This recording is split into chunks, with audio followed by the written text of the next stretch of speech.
are limited by the private property ownership and its use as a water supply. Aesthetics are of great concern as well, because, you know, if you'd seen the lake years ago, it didn't have the aquatic vegetation that we saw shortly leading up to the dredging. Stagnant pools of water, the bulrush encroaching farther and farther into the lake. If you look at aerial views, you can see the sediment dispersion and transmission out into the lake. And literally, we were going to be stuck with a little pool of a lake if we didn't do something to capture the sediment coming in. Unspecified, the plan just didn't address easements. It didn't address how you were going to get the sediment out, where you were going to take the sediment, how you were going to dewater the lake and phase and sequence the work so that TUD would continue to have water for the water treatment plant.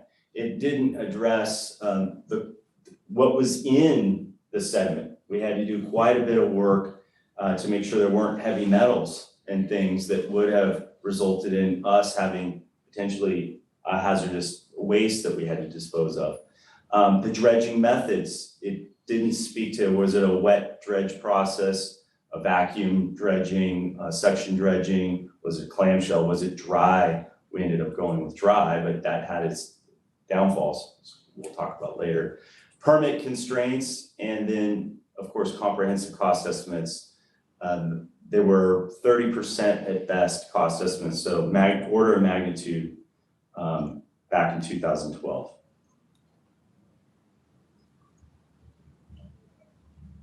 Okay, so this is the original plan, a concept from the plan. And the reason we want to show this to you is it establishes the baseline of kind of what the understanding was in 2012 that would be done out at the lake. The couple things, very busy, and I apologize, it's just hard to follow, but if you can see my cursor up here, this is where the sediment forebay was originally envisioned. This is on private property. It is in stream of the existing Sullivan Creek channel. So Sullivan Creek comes down here into the reservoir, Power Creek comes in over here, Chicken Creek comes in over here. So it was really intended to capture sediment coming down from Sullivan Creek in the wintertime, which is the vast majority of the sediment load. Then they had a realignment of Sullivan Creek in this form down into the lake, which posed its own permitting and environmental challenges. And then they had these floodplain benches designed to deal with overbanking and things related to Power Creek and Chicken Creek. The yellow points were potential access points for removal of sediment. We didn't end up actually using any of these. They weren't fully vetted. You know, this is on private property. This is an Apple Valley at the boat launch ramp. So it could potentially have been used. Over here's along the dam. It's very difficult to get even to this point on the dam. And then Phoenix Lake Park it's private property there. We ended up accessing off of this pad here that you can see, which was a remnant of the old dredging that PG&E had undertaken. Maybe 12 County had undertaken that in the 80s, I think. And this is on private property, but we were able to secure an easement to build a ramp down into the reservoir here. You'll see a number of changes as we go through the evolution of this. So here's kind of concept revision. We're calling it number one. There were more, but these are what I could find in the project file. So we maintained the sediment forebay up here, but we shifted it off of an in-stream sediment forebay and diverted Sullivan Creek into it, changed the shape of it. It's still would be on private property. We also changed the flow pattern through here, eliminated the flood benches, and you'll see here is the first time that this sandbar becomes a really prominent feature, and that's retained through the entire design and construction. See here. not sure why I did that, okay. Concept revision 2 is just a variation on the same theme of 1. It gives you different perspective. You can see the boot area here and this island concept. The sediment forebay is still there, and the sandbar is there as well. Okay. Yeah, I'm sorry. And this is this was one of the earlier concepts. Yes. And we can go back and forth you can see the progression here. So concept revision 3. Now we've realized, I think, the design team, which included PACE and TUD and Horizon, we hired Horizon to be the lead on this project because they developed the plan and they were intimately familiar with the lake. They hired PACE as a subcontractor, subconsultant to be the engineer.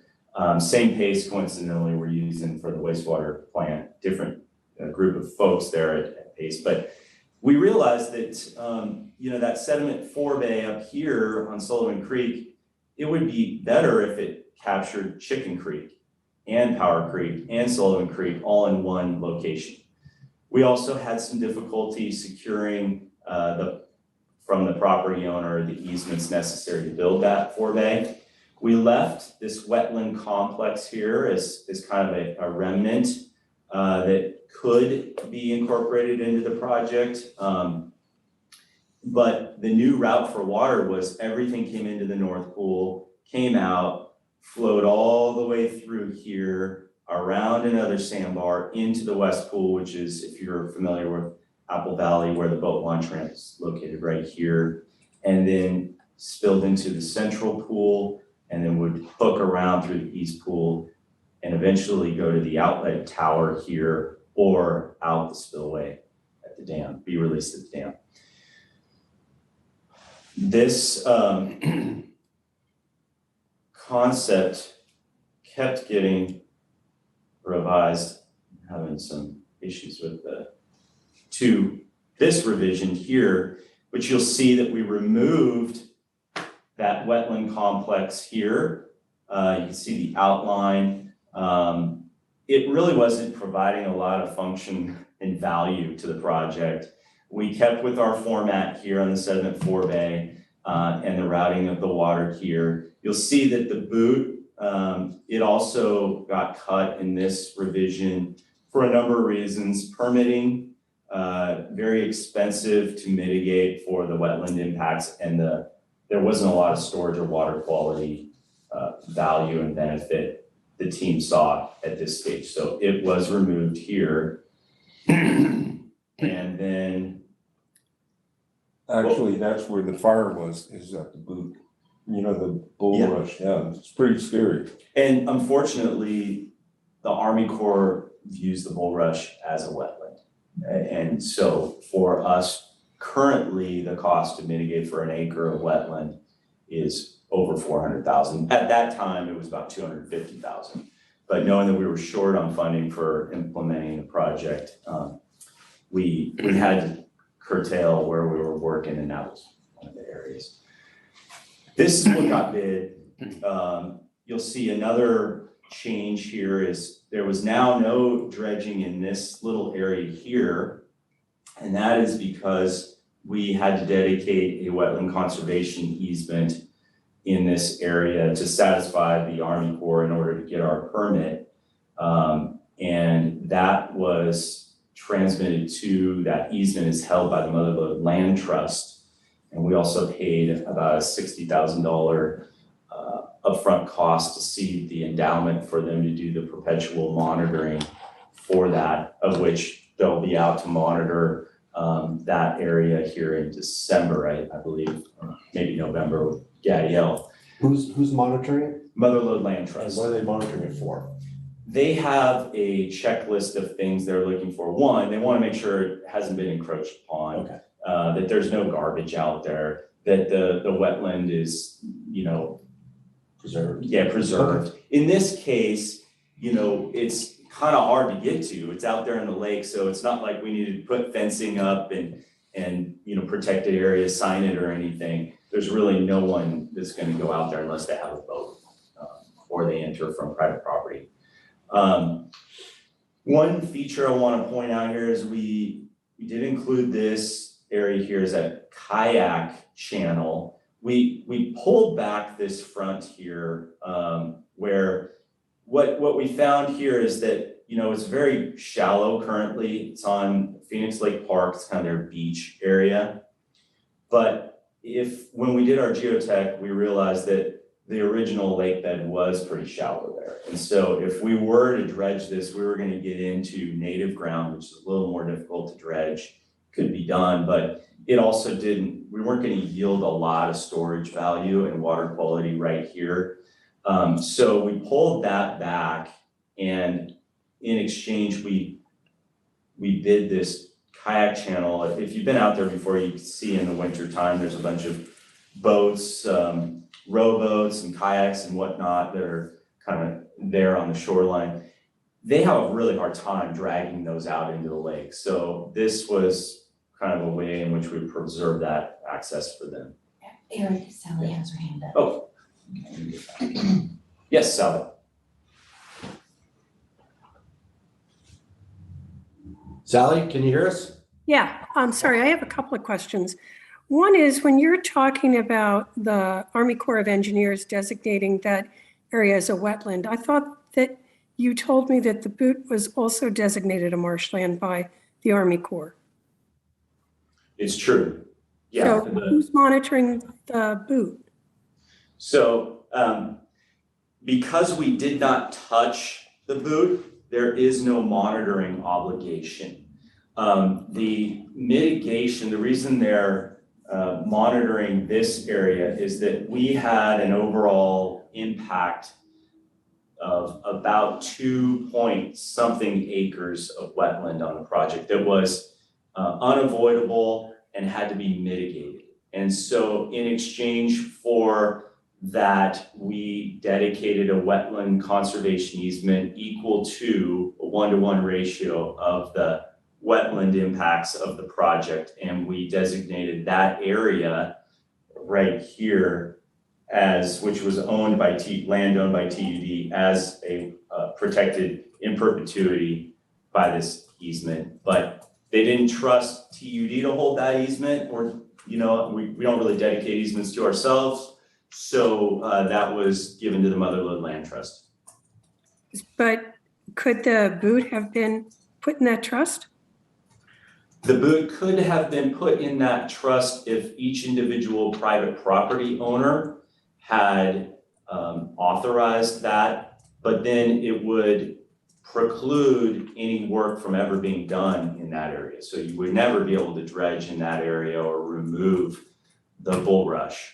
Right, but there was an assumption, once the Army Corps was involved, that was a fact of the way the Butte was going to be. It's just a question I'll leave, that the Butte would be better off having some value of protection. Otherwise, it will become a place where there's just trash and junk. And we own most of that land on the inside part of the Butte, and most of the people on the outside part of the Butte are people that are on the email list who are most interested in this project. So I think landowners would be more generous and conciliatory than has been appreciated. The second question is, do you have a map that shows where the different amounts of dredging was outlined? Because my recollection was the East Pool had a very large expectation for dredging. We have some exhibits that we can show you here later in the presentation that do quantify the cubic yardage or volume of sediment we expected to remove from the East Pool, or we could remove from the East Pool. But to go back to your other comment, yeah, you may be right. I mean, you would know better what the temperament of the property owners are. However, placing a wetland conservation easement is a very defined level of protection for the value of a wetland. And it doesn't necessarily, by not having that, it doesn't mean that the private property owners can't protect the area or limit access and garbage and other things. The wetland conservation easement just means that it would have to remain as a wetland. So dredging and removal of vegetation would not be something that we could do. And so we constrain, the use of the boot and the improvements to the boot. And to that degree, we thought, well, we didn't really actually think much about the boot, to be honest with you. We had to dedicate land that was owned by TUD. And so that's, this area right here was the prime location that didn't hinder the routing of water through the lake and the dredging plan. And so I had to identify an area, and that was where. Well, maybe we could just leave it as a footnote that the status of the boot and the future of the boot could deserve more discussion. Also understanding that while maybe the boot isn't a huge contributor to the sediment, unfortunately, a lot of the runoff into the boot comes from pastures. It's very contaminated. The good fortune is that the bulrushes and everything else act as some degree of a filter, but there is definitely sediment. Whenever there's a big rainstorm, there's always a stream coming in from the boot that has a discoloration you can see in the water later. And the boot is a footnote, that's all. Thank you. Good point. Okay. This is,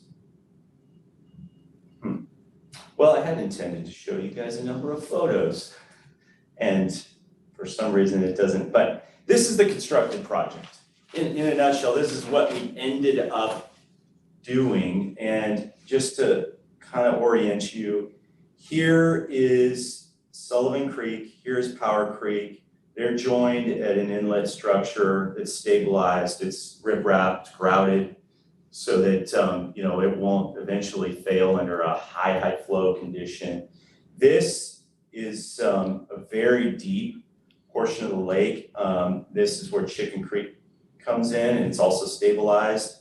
Our goal here was to slow that water down, provide time for fine grain sediment to settle, and adequate sort of reserve storage volume in the bottom so that this wouldn't have to be cleaned out on an annual basis, but every 5-10 years, depending on how aggressive the winters have been and how much sediment has come down, we would need to come in here. We've got this ramp. We also have a ramp that's slightly under the water here that would allow us in a winter low water surface elevation to get into there.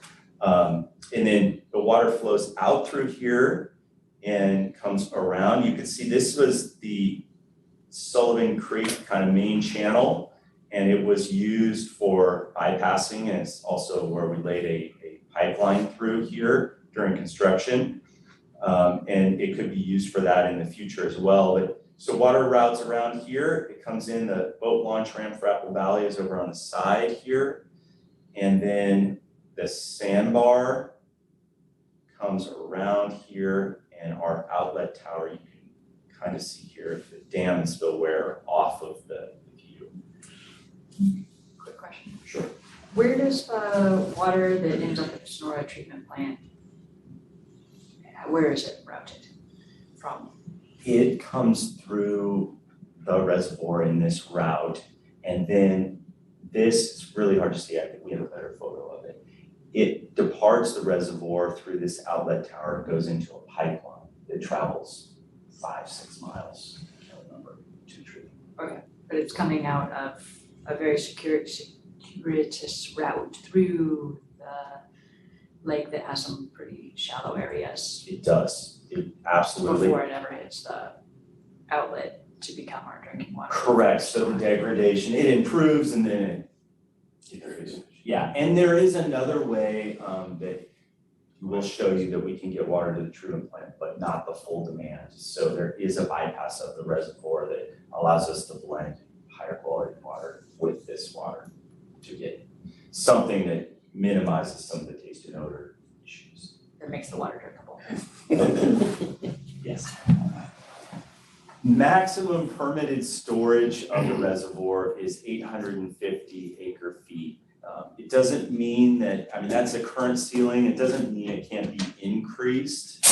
If we were able to demonstrate that we have water rights and we're able to attain water rights to increase that, we could increase the storage capacity, but we are fairly limited here. You're not going to raise the dam very much. We've got private property all over. So that's not a very viable way in order to increase storage capacity. You'd probably be doing it through excavation and dredging. And we do want to make a distinction between usable storage and total storage. Usable being the volume of water that can flow by gravity through the lake and reach the outlet tower without having to be pumped. That's what we call the usable storage. Now, yes, you could try to use every last drop in the reservoir through pumping, but you're always going to need a pool of water for fish refuge, and the water, quite honestly, when you get way down there, is probably not going to be very treatable and drinkable. So we say that, you know, the new total storage through bathymetry, and Gadiel's gone through this, is about 715 acre feet. The usable is about 600. We increased the overall storage through this project by about 115 acre feet, and the usable storage went up by 82 acre feet. So we did do some excavation that really is not usable to us. One area in particular is this sediment forebay. It's very deep, and that's intentional. It was never intended to be a storage that we could drain by gravity and use for water supply. We removed 160,000 cubic yards, and a footnote here on the funding amount versus the estimated original project cost. We had 6.4 million in grant and district contribution, and the project was 12.1 million in 2012. We know that escalation's been pretty significant from 2012 to 2020. And that 12.1 million did not include any public access.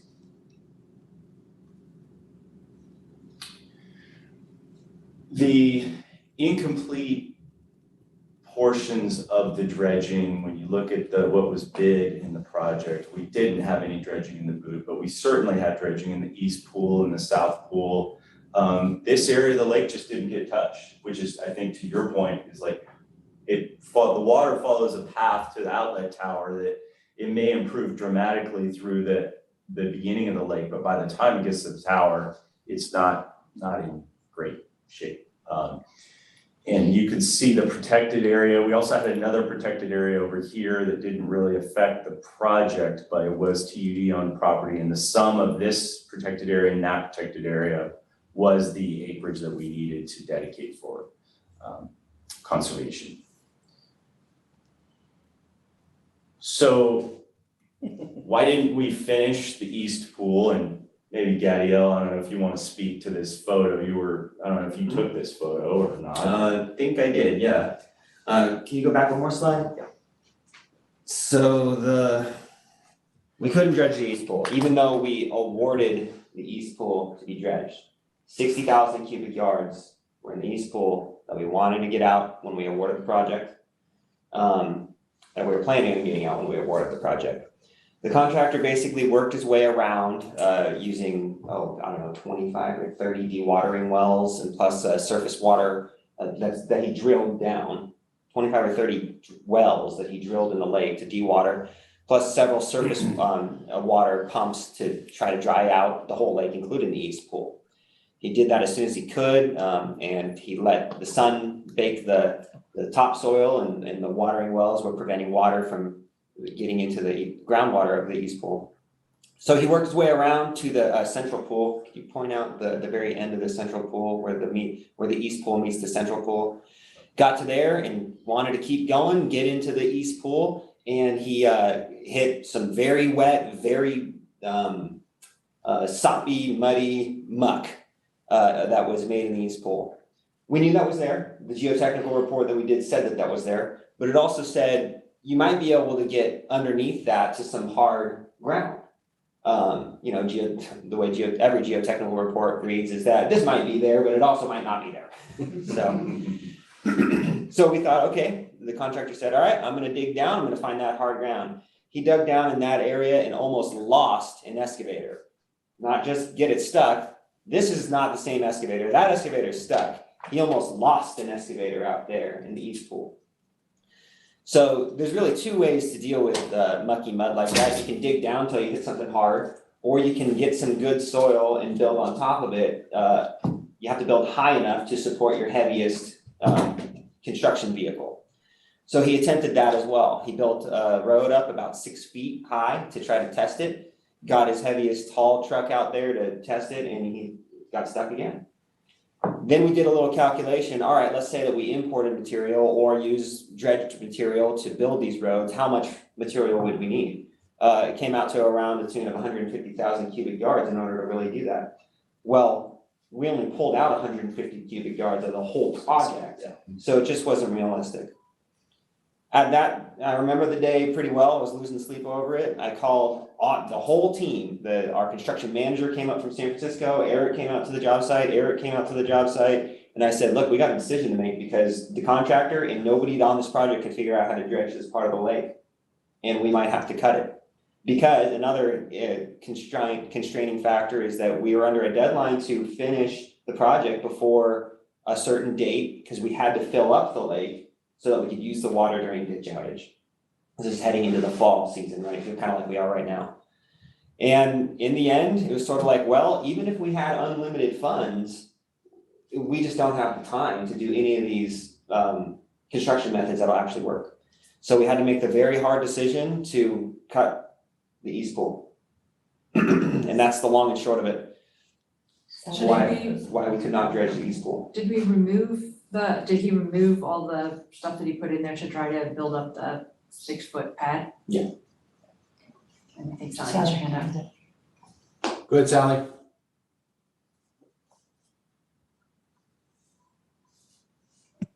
Gadiel, was there a discussion of changing access points? Because a No, lot of our property bordered on the lake, and we would have been more than interested in letting you do whatever you needed to do to access that east pool. And people across the lake who controlled the other side also feel they would have been happy to help with the access. Even understanding that nobody wants to have to put you in a position of buying land or anything else. It's part of what communities should agree to do.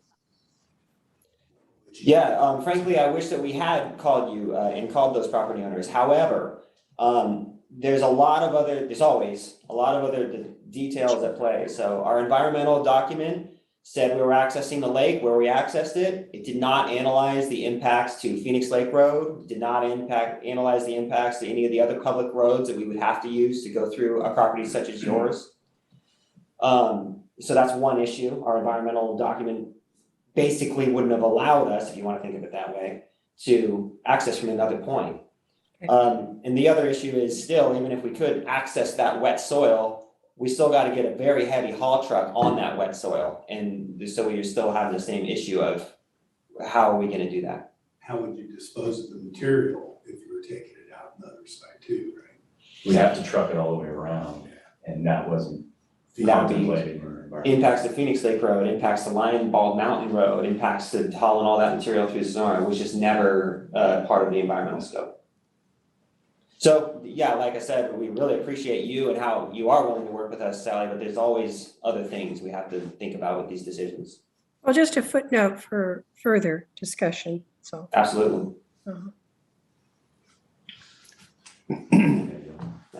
So thank you. This is kind of like shooting for the moon, what we could do. Let's set aside permit constraints, let's set aside the technical issues. What would doing all the dredging look like, kind of thing. And it does involve a lot of other details, but just setting that aside for now, if we could dredge the boot area, 32, we feel like we could generate 32,000 cubic yards of dredging material there. That we could probably create about 20 acre feet of storage, and very rough cost estimate of 2 million, which works out to be $100,000 per acre foot. That's not the only metric here, but that's just the simple math one that we used. I do think it's important, and Eric could speak to this, but if you step back and look at Phoenix Lake and its value as a water supply and a storage reservoir, we operate that reservoir on a 6-foot band. That 6-foot band does contain the majority of the storage in the lake, but it's really dictated by Division of Safety of Dams and the need for Eric's guys to lower the lake level down in by November 1st each year so that we can pass the winter floods. So, and then put the spill boards in, in the spring, raise the level for the summer.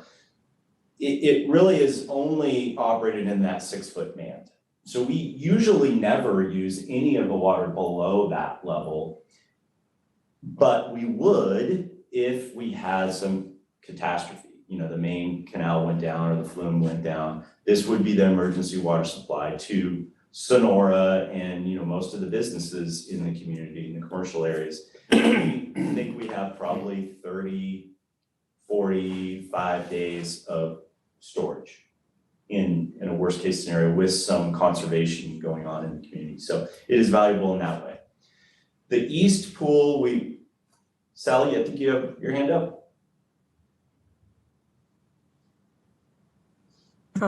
Did you do the same calculation for what you already did? I'm not understanding. What's Did the you do the question? same calculation for the dredging? Oh, for the that was done? 160,000? Yes, what it cost. Yeah, what it cost. Yes, we can do that. Yeah. So, yeah, and the 6.4 million, well, we didn't spend 6.4 because we were unable to do all of it. That includes a lot of the upfront design and the permitting and the environmental, of which these costs piggyback on. So these are even going to see an efficiency, if I'm making sense, that we won't see in the numbers in the original project. But while Gadiel's doing that, you'll see the east pool. Let me back up, I'm sorry, one other thing. So if we were to dredge the boot area, that 20 acre feet of storage would not be usable unless it was combined with other dredging so that that molecule of water over there in the boot could actually get to the outlet tower. So if you were just to confine your activity to the boot in itself, it really wouldn't provide usable storage to the district. You need to do something in the east pool and the south pool as well. But so you can see in the east pool, 60,000 yards, which is what Gadiel had said before, about 120 acre feet and about 4.8 million, 40,000 an acre foot. The south pool, much more, and we would love to do a dredging project around there because, that's right where the outlet tower is. It's the deepest part of the lake. And, but we're almost at 10 million there. The 215 acre feet is sizable. And if you'll recall earlier, these are usable volumes if we were able to get it out. We had the current usable volume of the lake is 600 and the permitted capacity is 850. So we've got a maximum of being able to increase usable of 250 acre feet. So this 215 gets you pretty darn close to your permitted maximum. And that's 45,000 an acre. But you let off saying there that this would not be used in our current operation right now. If we had this additional acre foot, while it's usable, it would not be used unless there's emergency, correct? Any dredging below the spillway elevation is not typically used by the district on a year-to-year. It would be used in an emergency. However, sorry to jump in front of you, but however, the added volume will help tremendously with the water quality from a water treatment M&I standpoint. Right? Yes. Right. Yes. Because we're gonna have cooler, deeper. Yep. So when Phoenix Lake was last dredged, didn't they use an actual barge-like arrangement? It is. Why couldn't we be doing that with those two pools? I mean, I think that's what we would do. yeah, Yeah, because we established now that we can't really dry it out and get out there, so it would be a wet process. right, Yeah. right, okay. Well, let me ask, this is the kind of conversation I wanna have, so I'm sorry if this takes half the day, because it's really important. So, this barge theory, one, that was in the 80s, a little different regulatory environment today, right? So, was that wet dredging or dry dredging? Was it clamshell, or how did it work? Anybody know? It was a true wet dredge. Okay. That's, so, Right? well, they did a lot of pumping and stuff like that too, because there's that pond on Summers's property that was a dewatering pond. You know, so it, So, again, from a regulatory standpoint, the leachate, which I don't know if you're gonna get to that eventually, or if that was on the slide you got, the water, so when you dewater the sludge, that water quality has to be a certain quality, otherwise you're not gonna make it permanent, right? And not to mention, you're gonna mess up the water quality and all that, so. It's not as simple, I don't think, as, Well, I don't think anything's gonna be simple in this situation, but I'm just thinking that if you can't get equipment in there, then you better float something in there. exactly, you're exactly right, okay. And what I don't understand too, is if you were gonna try and get equipment back in there, how are they gonna, where's the route that the trucks would be able to take to get that silt out of there? so you'd have to put a bypass pipe back in, and you would have to build haul roads back in the areas that were excavated to get access back to it, get that area clean, and then dig your way back out. Then the other thing that we would have to come to grips with is how do you get the damn barge in there? You know, I mean, there's just no simple thing on this. Right. That's perfect. So I think the Thank you general for consensus is. I totally agree with you. I think the general consensus is the only way to really do it is wet dredge. However, that's done with a barge or some other method. It'll have to be wet dredge. And your Which is much estimated more cost is based on using. It is based on the Because you wet can't do the process. other way, Right. so it's already in there. Yeah, and they're very loose costs just because of all the details you mentioned and Don mentioned. Have those been factored in some way? They have, and Yadiel could speak to this better, we did have a dredging contract, a wet dredging contractor come out and look at this, because we did in our bid include wet dredging as the approach for the South Pool when we did that project, but we knew we weren't gonna be able to do that, we didn't have that money, but so we did have an actual cost, and I think Gadiel used that cost and inflated it. Actually, yeah. But that would have included the transport out and the getting the equipment in and figuring all those It should have, in that bid. yes. Yeah, so we're not totally blind. Yeah. You have some data. We wanted to talk with you folks about a few other projects that could achieve some great value and benefit at potentially less cost. But they do necessarily involve different interpretations for values and benefits and functions of the lake. This is a great idea. I think Gadiel came up with this and it will make more sense on next slide. But currently the water that's coming through the lake, it comes through here and migrates through. And by the time it leaves here, it should be, it should have shed a lot of the sediment. So it should have lower turbidity. It's cooler. This is very deep. So the cool water is gonna roll down here. But unfortunately, it hits a wall right here. And so now you're only skimming off the top of the water, which is the warmer water, the water that may have aquatic vegetation and taste and odor. And now it's getting in here and it's deteriorating pretty rapidly.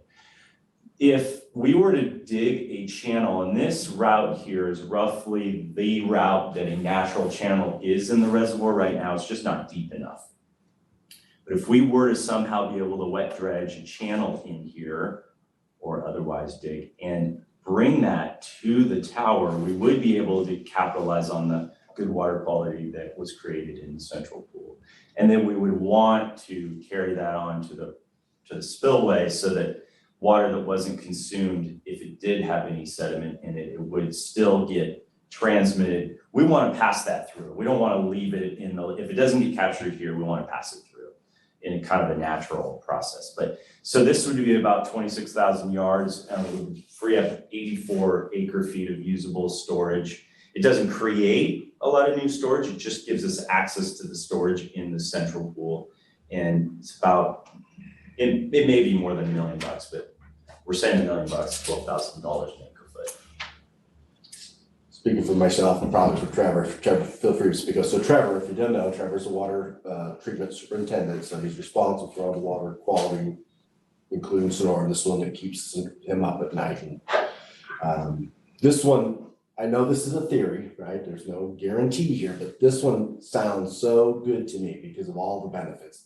The access to 84 acre feet that we didn't have before, the water quality improvement probability is really exciting to us because, you know, it's not pleasant, we get it, but this might be an opportunity to enhance the water quality there.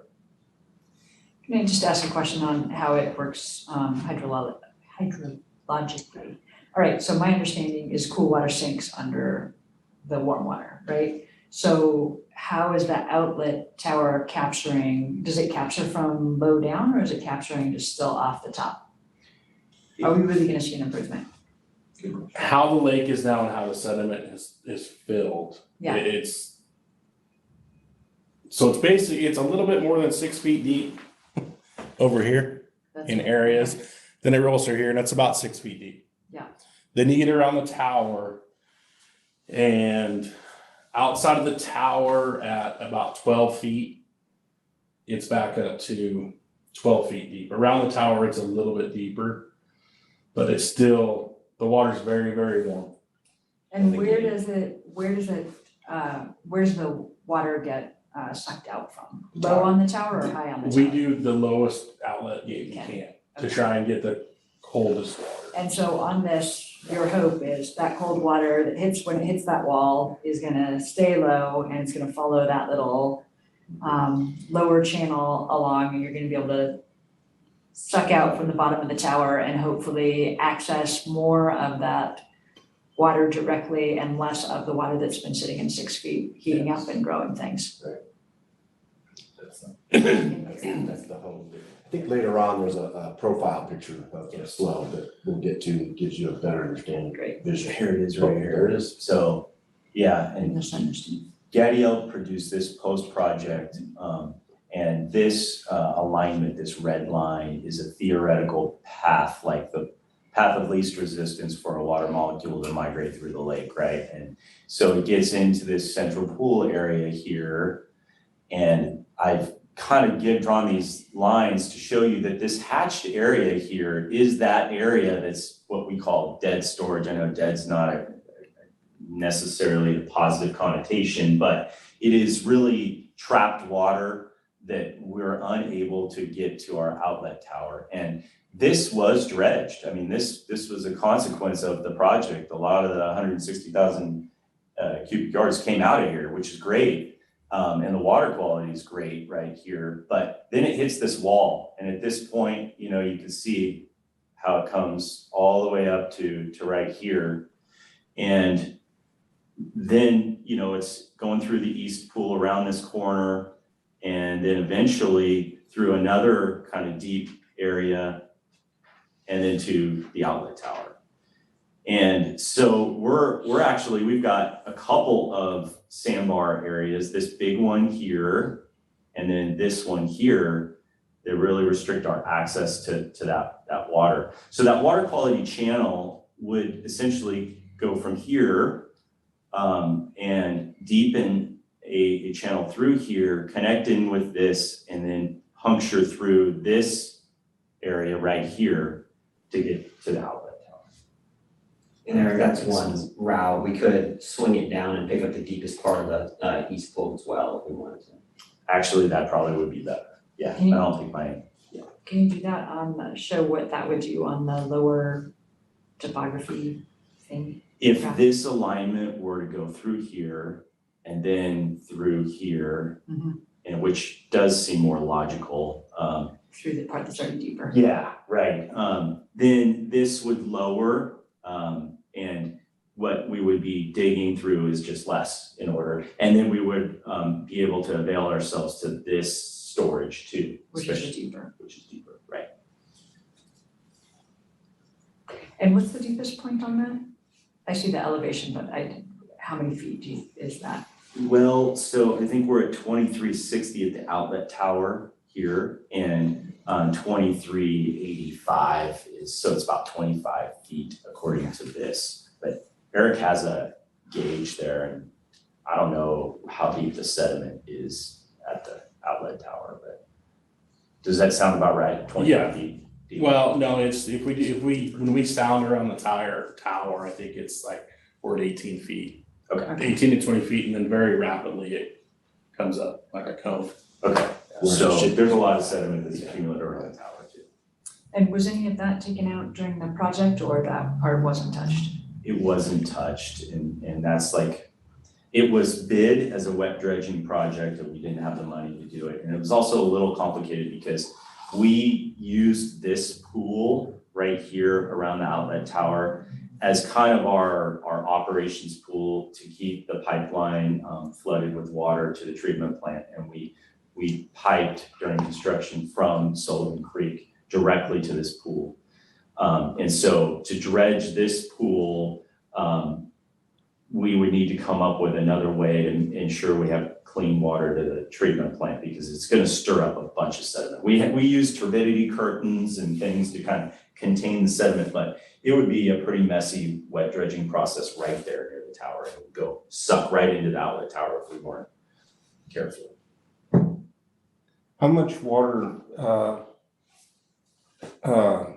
is available from the Phoenix powerhouse? Because I know that runs down through Indigee. That's, all that water ends up in Phoenix Lake. Yeah, so how much flow is that? Oh, it depends on time of the year. So right now, Main Canal's at 30, so there's probably 20 to 22 CFS going into the lake. So couldn't that be diverted to the treatment plant during a wet dredge situation so that you don't have that silt thing? Some of it can be. So there's the bypass ditch that's a kind of up further on Power Creek, but the max flow is 7 CFS in it. So not very much. We're gonna talk about that a little bit in some upcoming slides. It's a great question, it's an important question, it's another project that excites us, so. But currently, it doesn't meet the full demand. Yes, we can get it there, it's a little bit challenging, but it doesn't meet the full demand. See, once again, maybe, but if we can finally get this PG&E acquisition thing done, then we control how much water's coming down from the Phoenix powerhouse. And we could regulate more through the ditch system to it in order to make that not be 7 CFS. You know? It's a plumbing. It's a plumbing, it's a size. Oh, It's too small. But there's a remedy, There's there's Gadiel and Trevor, Eric, got a quasi remedy to talk about, it's coming up. okay.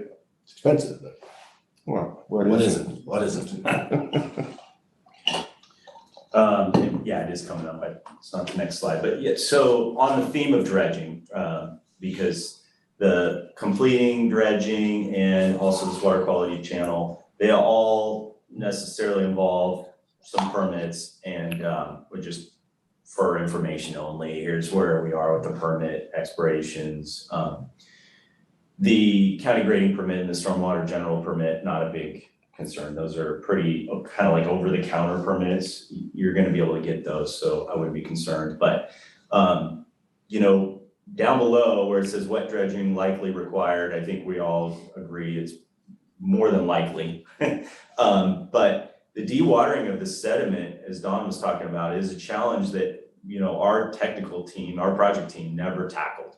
Because we really assumed although we did the wet dredging, we really knew deep down that we were never gonna be able to have the money to do that. So we focused everything on dry dredging and transporting that with haul trucks over to Indigene. And so we would need to really figure that aspect of the project out if we were to move forward with any dredging. The new sediment, we would need new sediment disposal agreements because our agreement with Cedar Ridge Apple Ranch, AKA Indigene, is expired, and their space, fortunately, they have not replanted the apple orchards, which I was kind of concerned they would. Yeah. So there's still space there, and the relationship is good.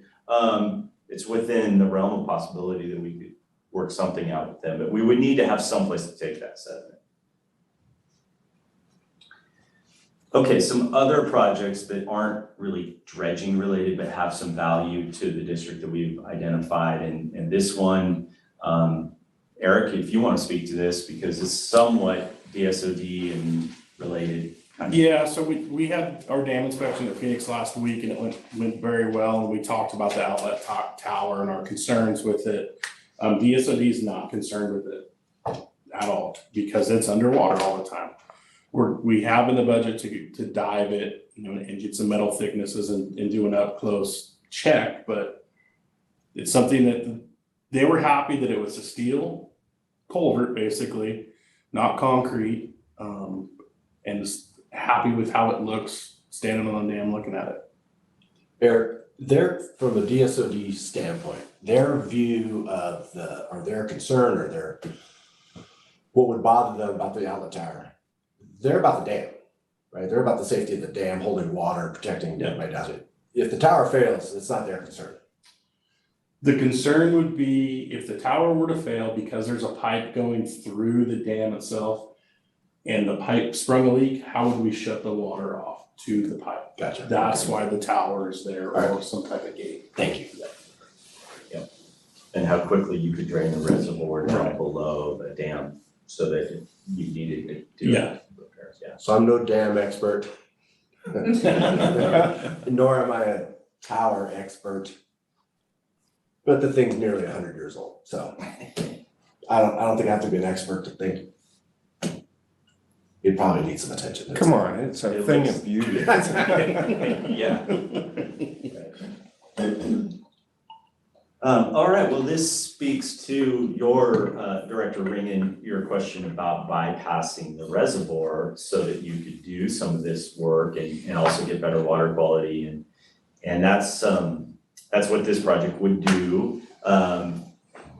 Eric, could you explain what we currently have out there? Because we do have a pipe. We do have a few pieces of pipe, so it's pretty close to where it starts there, I believe, the red line. So there's a small check dam in Power Creek, and it has like flashboards in it to back the water up. And then we can adjust the flows that we need going into the bypass ditch. The first half of it is open ditch. It's some of it's really deep, some of it's really, really shallow.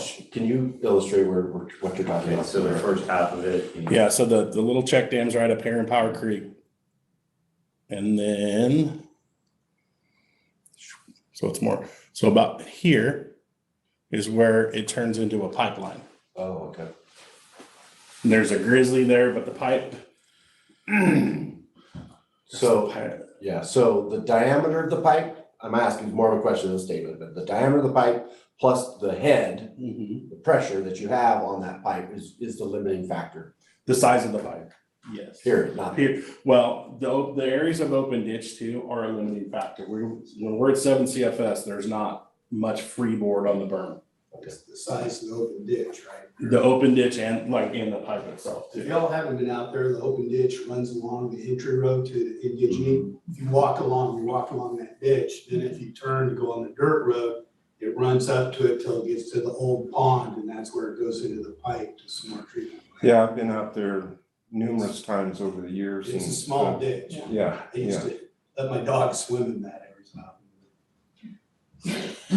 Thanks, Steve. I don't have the dog Let this anymore. get or let- Everybody else does now, but. It's very- That's what I do. Because you don't drink this water. What's the diameter of the pipe? I believe it's 18-inch. Okay, thanks. And it, And steel? It's HDPE. And that's a plastic. Really thick plastic. So I know, I don't want to get a lot of engineering, but Kenny, can you just explain a little bit of your concept and what this will do and how it would work? Yeah, the main goal of the project is to make it so that full demand flow at peak summertime can completely bypass Phoenix Lake in this pipe. Okay. That's the main goal. So we have to make the pipe big enough and chase it up the hill enough to get the right amount of head that will shove that water Right. through the entire Shawsflat pipeline now. Like whatever we build here plus the 5 miles we talked about earlier. And just shove water to the plant. And some engineering needs to be done to figure out exactly where that point is. And then, yeah, there's additional challenges too with this project, but that's the goal of the project. would that be, I mean, that's gonna be expensive, I'm sure. Well, we got $3 million up on the screen there and it's gonna be at least that. Yeah, so, my question is, would that then be compatible with the new Sonora treatment plant down the road? Yes. Oh, good, okay, so it's not like, abandoned, No, it would not. infrastructure or anything? still Okay, usable. Good, Yeah. good. What effect would that have on, because I know that there's a lot of folks that are very concerned about Phoenix Lake itself. So by bypassing the drinking water for Sonora, which I live in Sonora, so I would love better drinking water. By bypassing that, we keep that water in better condition. But what happens to Phoenix Lake and our need to pull stuff? Does that degrade? That's a great question, and I'm glad you asked because I was gonna bring it up. Or Trevor was, one of us was good. And Trevor, you wanna jump in, you just go ahead. But yes, it would in essence cut off all the water that would normally leave Phoenix Lake, and so that water would just sit there and degrade. And that- so that would be the a just bad rain thing. runoff would be what would be feeding the lake and that's about it? Uh, Just the creek? No, the flows that are coming in down from the main canal are, it's above what's going out the pipeline. Because we do have the evaporation and, Yeah. and then we have flows that have to leave the spillway structure, in-stream flows. Yeah. So we would have to, some water would have to keep going into the lake. Does water outside of the TV system, does water naturally go into Phoenix Lake? Not in the summertime, Okay, when but, runoff, when everything dries up, it's, Yeah. there's but winter, winter. during the yes. rainy season, yes. Sullivan Creek and Chicken Creek. Sullivan. And we don't, The man-made Power Creek is from the powerhouse. okay, and that's the only thing that is, just the stuff coming from the powerhouse is all we would be taking and bypassing with, okay, very good, I just want to clarify.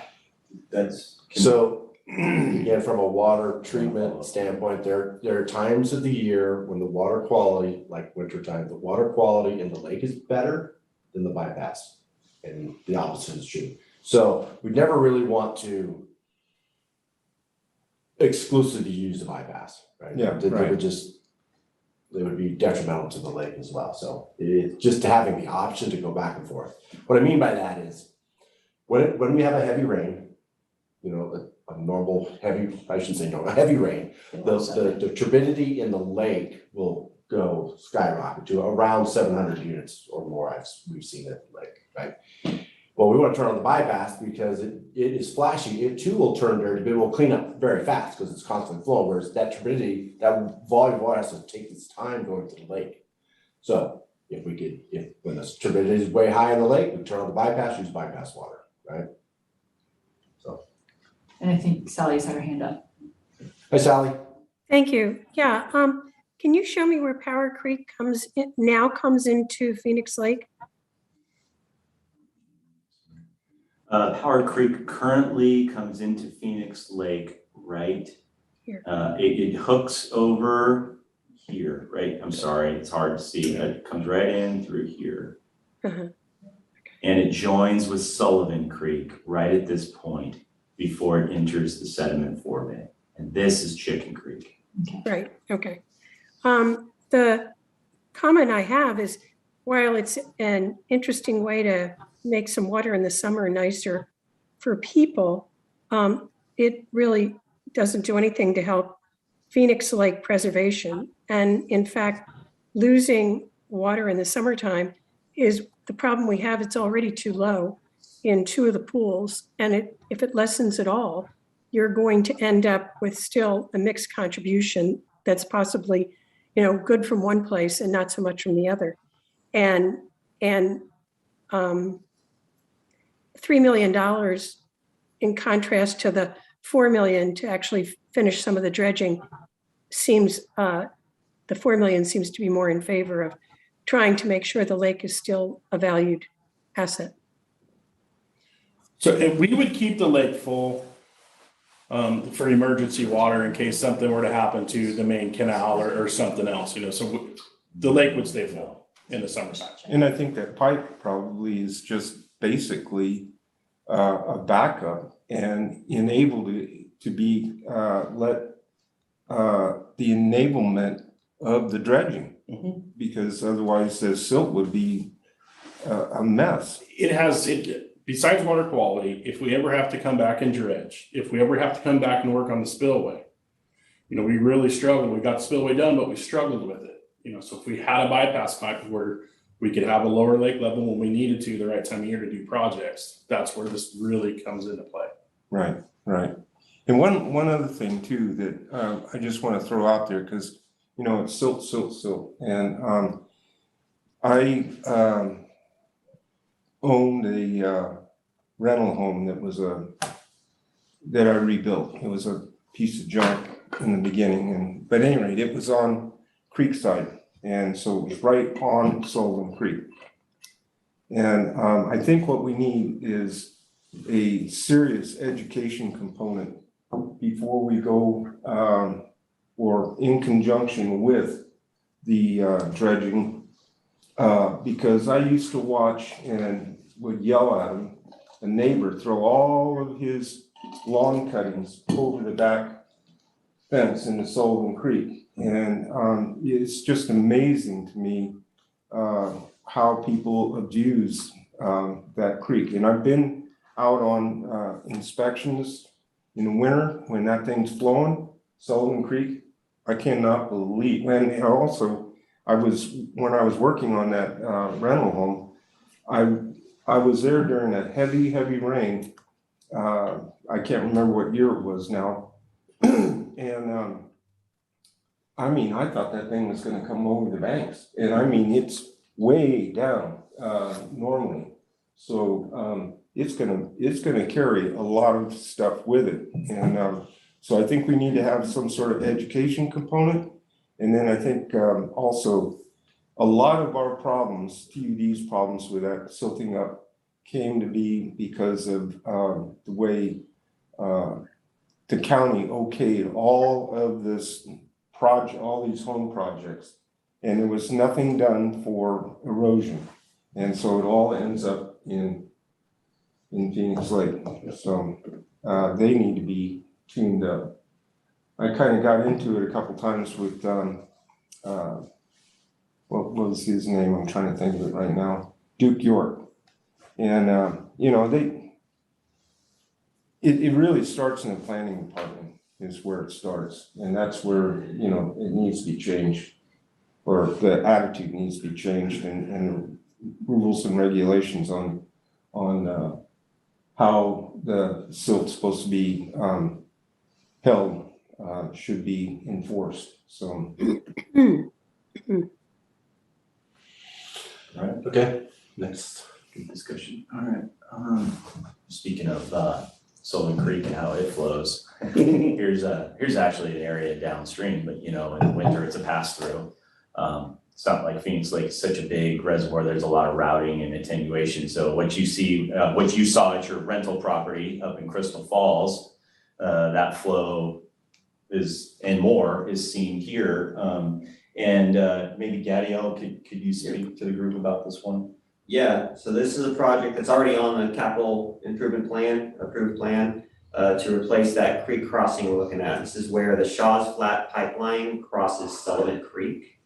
It's basically a 24-inch steel pipe that's on top of two pillars, foundations that look like that. And as you can see, they're eroding and being undermined over the years, and they're gonna fall into the creek someday. If that pipe fails, then all of the water will be dumped into Sullivan Creek, and basically it's a matter of days before 10,000 people in Sonora are out of water.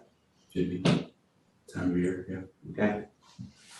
So we need to fix that. So we're gonna replace the crossing that's in the capital improvement plan for this year to do the environmental and design, and next year to do construction. Simple as that, right, Eric? Yeah, it's pretty simple. Go ahead, Sally. Was the Sullivan Creek crossing pipeline on the Horizon report?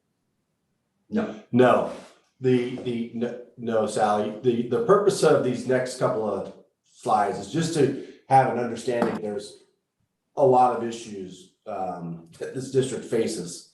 And these are just happen to be tied to Phoenix Lake and the impacts to our customers, right, and to the rest of the county. So it's just, we have an understanding that, you know, we can't have this really narrow focus to Phoenix Lake, right? It's very, very important, and we want to work with that lake, but understand that we have a lot of issues here, and some are tied to Phoenix Lake. So that's the purpose of this slide anyway. And also too, TUD did not install that. No, I mean, it would have been way better than that. well, you said yes, now. Who did? Don't back I don't know. It wasn't The access TUD. cost, it might have been the county. It was when the county owned, Yeah, yeah. it wasn't PG, it wasn't the county. Close. Go ahead, Sally, I see your hand up again. No, it's not. Oh, okay. All right.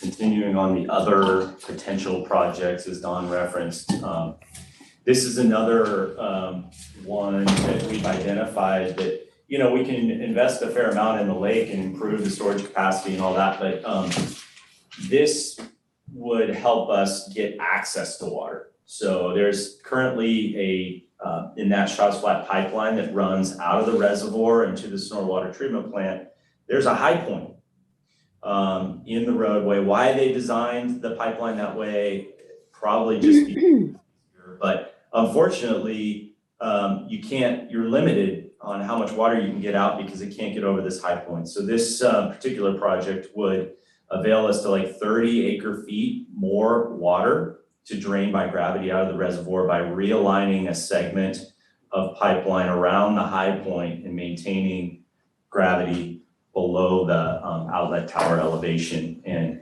so this is not in our CIP, it's just another project we've envisioned that has value. This gives you an idea of kind of what we're talking about here. Here's the outlet tower, obviously very skewed scale here, exaggerated scale, but so here's the pipeline coming out, goes up over this hump.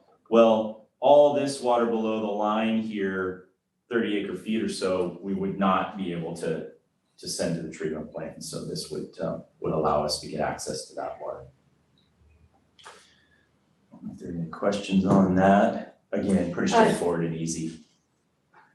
So how are you getting access to the low part there? You're just putting a lower. So a new the pipeline alignment that we're showing would connect from right here, if you can see that, over to here and eliminate the current high point. And when sediment starts building up in there, what happens? So the outlet tower gates are also used, and as Eric said, he uses the lowest gate he can that isn't in the sediment. Yeah, and then ideally, if we dredged around here and restored this down to original grade with the improvements we've already made at the lake with the sediment forebay, hopefully we wouldn't see that sediment transfer and accumulate there like we have historically, because we've never had a sediment forebay on the lake before. It's all just been blasting right to the tower.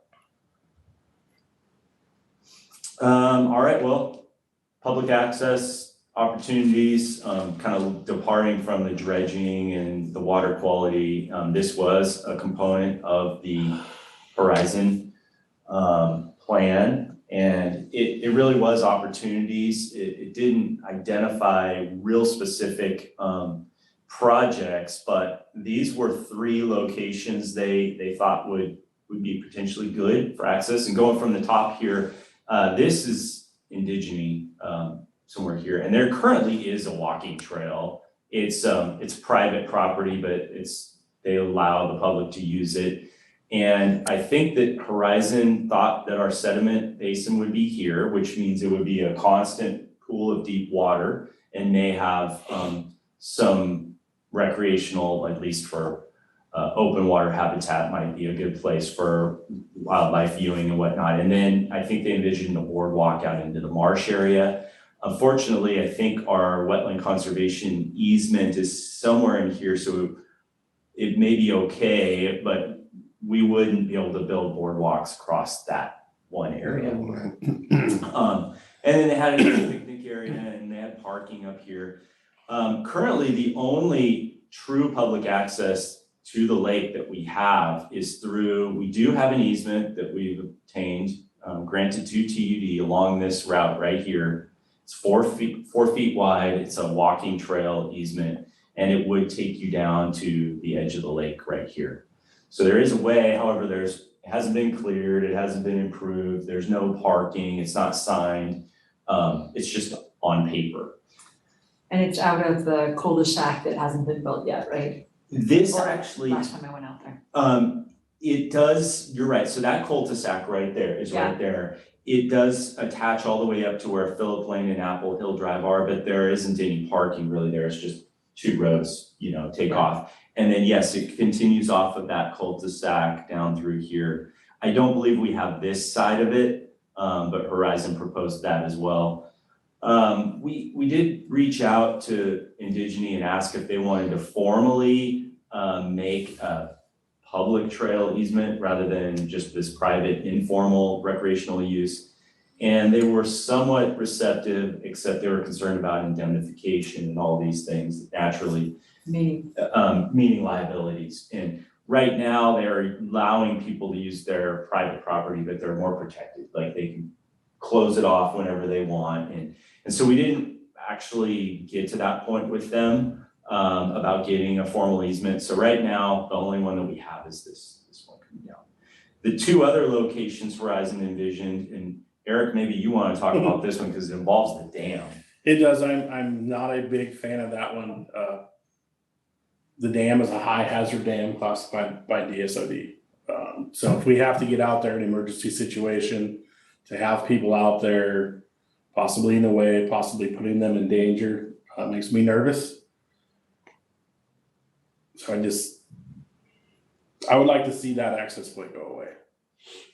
And it just worries you for emergency situations? Emergency situations and the public, if we had an issue out there and somebody was out there on the dam itself. Yeah. Then they can lose their life or. Yeah, but as far as impact to the dam structure itself by people being out there, not a concern? It's not unless they decide to let the kids start digging on the side of the dam or something like that, but. Or if somebody wants to break a lock and open a valve, or it opens up for liability to have people at this point of critical infrastructure. I think it's worth saying that out loud then too. Exactly, security. It's security. And Sally has her hand up. Yes, Sally. Go ahead, Sally. Is there parking available there? It's the end of Alder. This site number 2? Yeah, so there's a cul-de-sac there. There's not a lot of parking. There's not parking. No. With any of these, right, there's no dedicated parking, it would just be people parking on the sides of the street in that areas. Yeah. Sally, question for you, what was the general feel with the Phoenix Lake Task Force on having general public recreating at Phoenix Lake?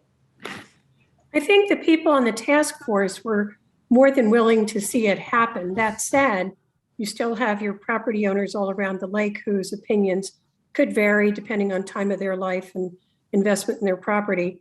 But I think that the reason they were super enthusiastic was the fact that if you include the concept of public access and public education, your opportunity for grants was much better.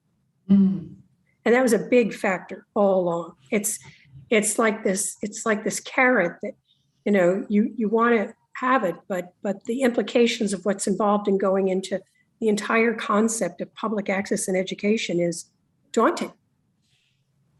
And I can speak to point 3 on there. It's laughable to think people can park on the side of the road. At that point, I mean, the cars that don't roll down, that'll be really good, but it's a total drop down. People slide their boats down and literally sit in the boats and slide down. It's horribly steep, and a winding trail with people parked on Phoenix Lake Road is unrealistic. You would never be able to bring a class of school kids there. I don't know where I don't know where you put the bus or the cars or anything. So it's unfortunately not really useful either. And in general, when I'm asking just because you know the area, when you look at where the little P's are for parking in those four areas, is any of that realistic parking for more than a couple cars? Well, certainly, I mean, are you talking about all the ones they have here, all 3? Yeah. Certainly the Indigeny thing every year expands to a greater and greater popular activity area. And so it has a lot of the possibilities. That doesn't mean that they're interested, but it's an amazing thing they've done. I don't know how many of you have gone there, but it is just a fabulous thing for the community. That includes activities for kids, not just everybody buying a bottle of cider. And it is, it's a real treasure. Yeah, and they have a reasonable walking path that you can also bike on out to Phoenix Lake from there. Yeah. We take our boats from near the boot and go into Indigeny from the lake. Nice. Yeah. Hey, Eric, I have a question. Have we had very much luck finding grants that in support of recreational aspects? I think to Sally's point, for the right program, it is the carrot that maybe puts the project over the top for some of these, but the Prop 84 grants that we received, we couldn't include recreation because they were very specific about implementation for water quality, water supply, and recreation was not in Prop 84 in those grants. Now there are grants out there that I'm sure do address. Actually, we got one just the other day that came in, I handed it to Emily, about developing a boat dock at Quartz Reservoir. It's a joke, but the state sent it to us because they know we have Quartz Reservoir. They have no idea that it's a reclaimed water reservoir. Nobody's gonna go out there and boat around in it, but it may have some value for Phoenix Lake, but yeah. But let me clarify something here. When Ted, I can't remember his last name anymore. Alan? We can't do that. Yeah, Alan.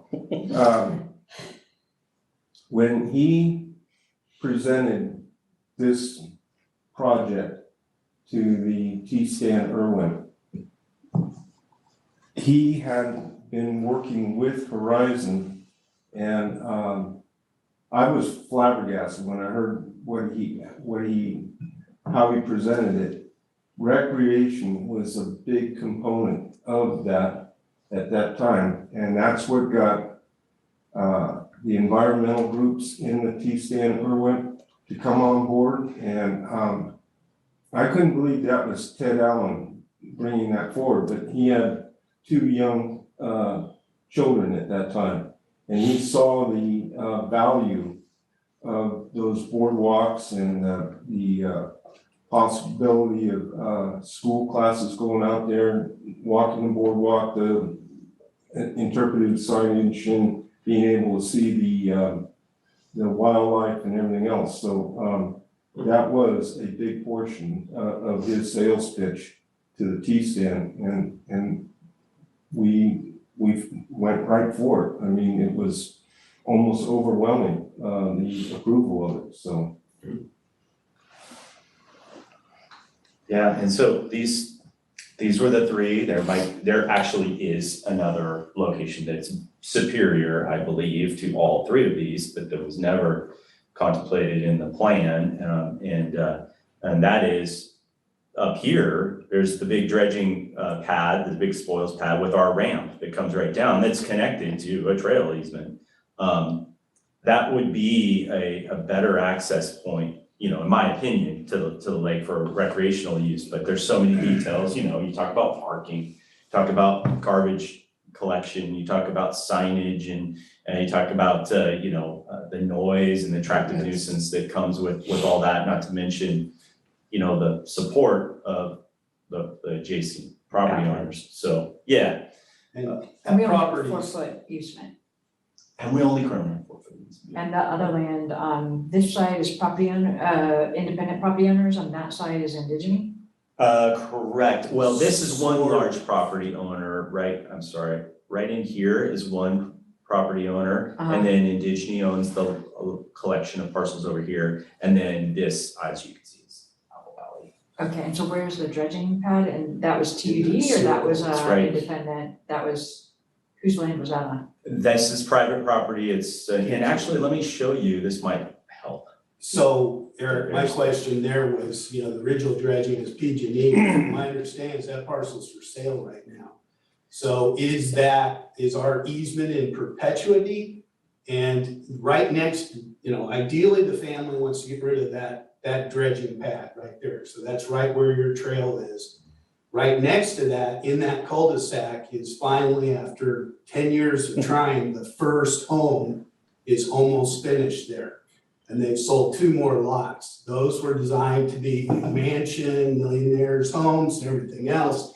And the entryway to there is very restrictive. So I would anticipate they're gonna rise up and have a real issue if we make that a thorough pad coming in and out there. But I think they're gonna sell that property sooner than later, and that is exactly what you're talking about, right? Yes, that's right. And Steve knows this because he lives out there, so he's familiar with all this, but, so the Horizon report, this is a right out of the report, and you can see these are parcels that they identified, and I completely agree with Sally, it's laughable to think that you could build a ramp down off of here, and where would you park, and Phoenix Lake Road, imagine the ingress, egress, and the line of sight, and the dangers of pulling out into traffic, here, but it's kind of, that door's kind of closed. Their homes have been built since 2012, and some of these parcels just simply aren't available for that use. There are homes on these parcels too, which, you know, they identified as needed to develop the parking facilities if you were to access the dam, which we don't really want to do. And then all of these parcels, you know, a lot of them are being built out. There's a subdivision here, and I think that easement we got was dedicated on the map, which, to answer your question, Steve, if this sells, we will retain the easement in perpetuity, so that will be there.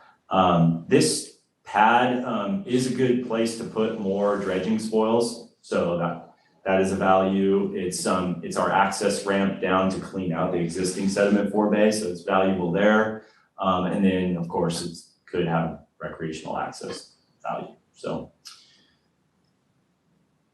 that's kind of where we're at. There may be a few other access points that we're not looking at, but I think the takeaway is that the plan was just, hey, you might consider here, here, or there. It never really had actionable information. It wasn't an implementation plan, and we would have to acquire some land to make it happen. As far as just thinking about also quality of water in Phoenix Lake as things are being built more out there, is there a requirement that they are on public sewer, or is there just more and more septics going out around our water supply?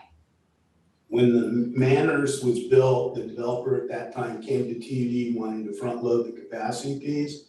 So that Manners at the end of Apple Hill Drive is already plumbed both sewer and water. Okay, and So that's in they're the, not part of that. that's in the red area? Yes. Okay, So those homes, like I said, there's Will one be just sewer. about done. They're already connected. Part of the Apple Valley sewer system as well as the water system has been plumbed too. As soon as you get out of that circle, they're all wells and septics. does anybody else find that concerning, or is that just me? Not so much in the ranches, because Apple Valley Estates is already part of the sewer and water system, so there's really not many homes left there except for that circle there and just above it, and those are plumbed now. Okay, However, The bigger question is Phoenix Lake Park, right? Sullivan Creek itself, and the hundreds of homes on septics and failing systems that are adjacent to Sullivan Creek. Crystal Falls entirely. Yeah, the pretty much. entire Crystal Falls Yeah. basin, hundreds of homes.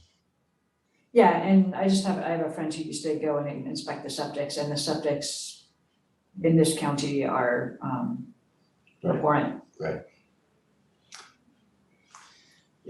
So, yeah, okay, that's, And that was, I know that Haglund and I went head to head with the board of supervisors when they were trying to ram through that new general plan.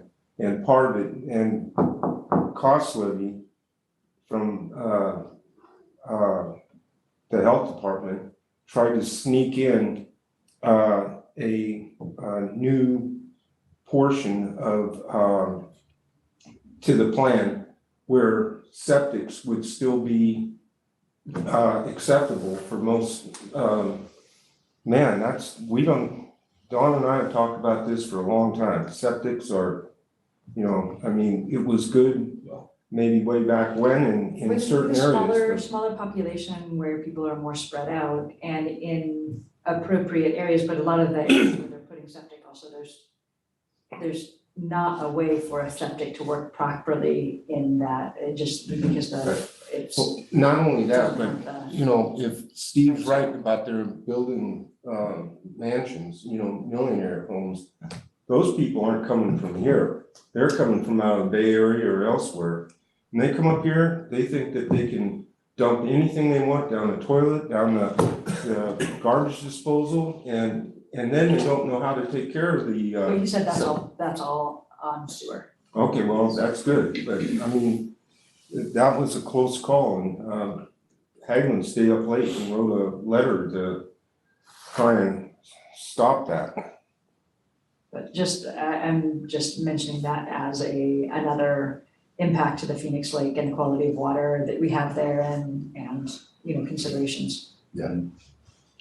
And when you're looking at that piece of property that's right there, the difference of somebody building on that with a septic or somebody building on that with plumbed into the sewer would be a big, could have a significant impact.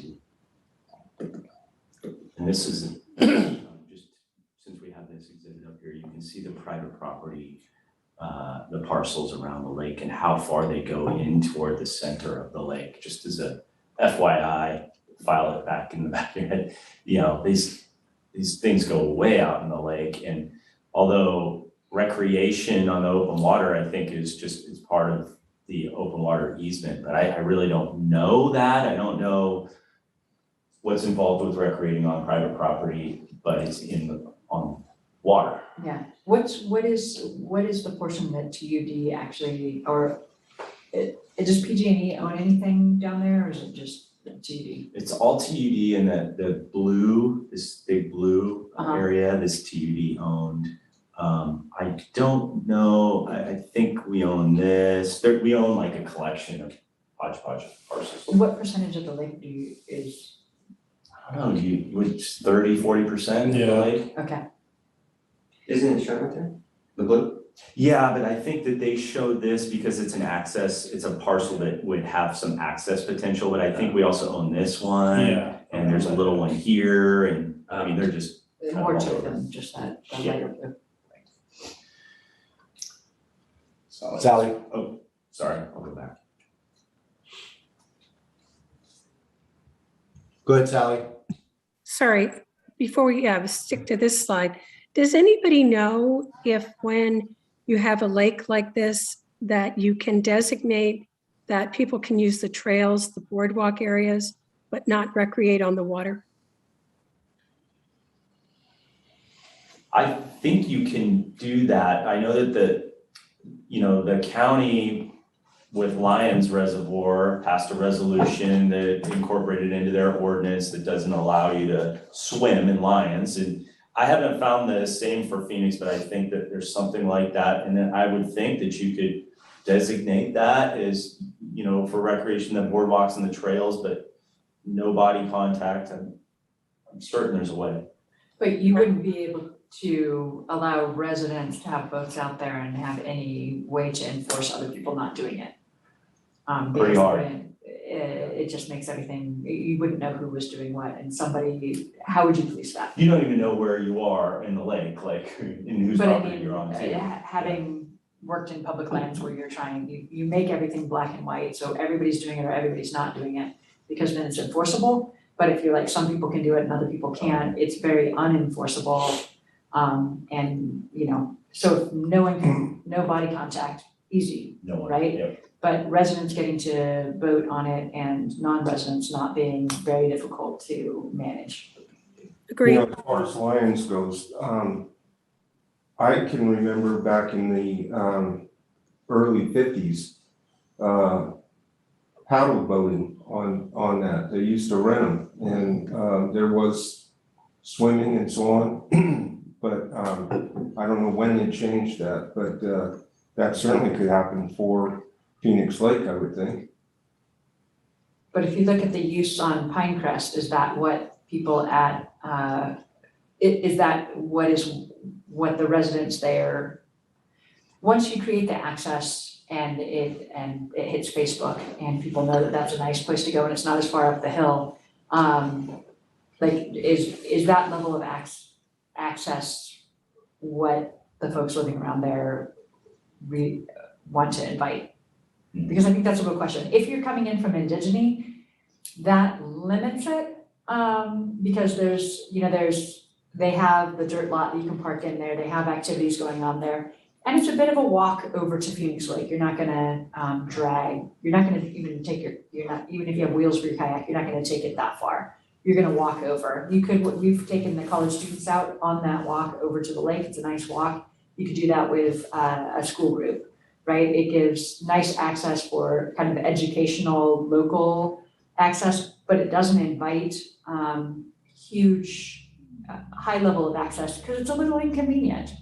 And the more convenient you make it, the more welcoming it's going to be to the general public, and it is a small area, and it is an area that's enjoyed by the residents that live right there. And so just thinking about in providing access, if the goal is that it's providing access for school groups or things like that, that's very different than providing whole scale public access. And I think I would guess, and Sally, please correct me if I'm wrong, but I would guess that the local access and small educational groups and stuff like that would be very welcomed out there, but that probably turning into a large scale recreational facility would not. Is that? Yeah. Yeah. I think most of the people are quite comfortable with what we already have, which is a lot of people have figured out how to get in the lake on their own. and it's welcome. But on an average day, you're lucky if you see 3 kayaks, maybe a sailboat. I mean, it's not heavily trafficked, which is great. So I think the way you describe the Indigene access and what it does and does not do is an excellent point, Lisa. Yeah. Great, okay. Let's see here. So a lot of data, I'm getting tired of looking at all this. I just wanted to summarize everything that we talked about, all the different projects ranging from the water quality bypass to the Sullivan Creek crossing, even though, as Danielle said, we're gonna do that, it's in our CIP anyway. And to prioritize these only on the basis of cost per acre foot. I know there's a lot of other values and benefits that would be factored in. But I'll call everyone's attention down here to, finishing the dredging, because there's a lot of discussion, at least I hear, about finish Phoenix Lake, finish the project, finish the plan. And I think one of the hopes is coming out of this discussion here in the committee is what does that really look like? When we say that, what do we really mean? And what are the values and the benefits and the costs associated with that? If we were to completely dredge the boot, the east and south pools, we think it's about an $11.5 million cost. Whoa, quick correction on that does not include the boot.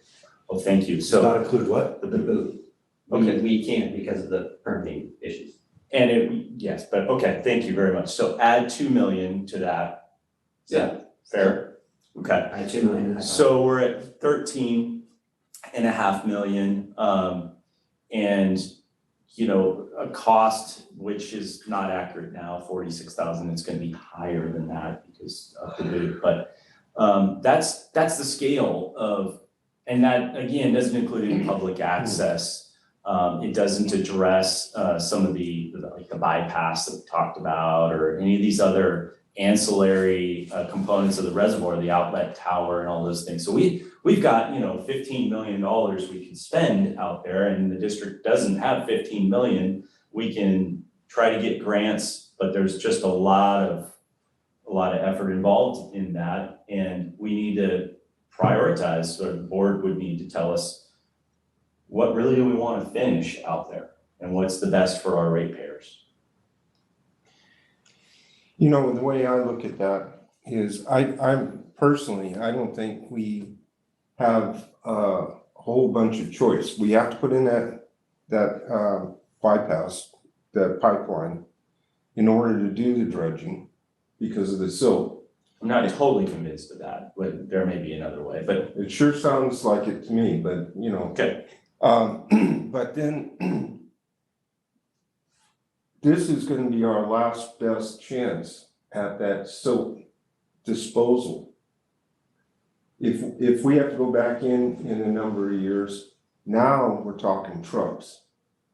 And trucking is gonna be just beyond expensive, as well as getting proper access. So I know that I've got our administrator for the T-Stand Irwin looking feverishly for money for this project, a grant or grants. And I think that's what we gotta do is just put pedal to metal and find the money and get this thing done. Because, I don't think we're gonna get another chance is what I'm saying. And part of that, Ron, is that the permits are, Running out, currently we have the permits, right. but in the future, we would have to start from scratch. And that Army Corps of Engineers they gave us real nightmare. They hung us up for about 2 or 3 years. And you showed at the beginning the timetable that we have on those permits. Can you pull that back up one more time, just since we just retouched on it? Nobody gets busy as I go there. Yeah, sorry. No, it's just, I don't have presenter view available on this. Got it. It's getting there.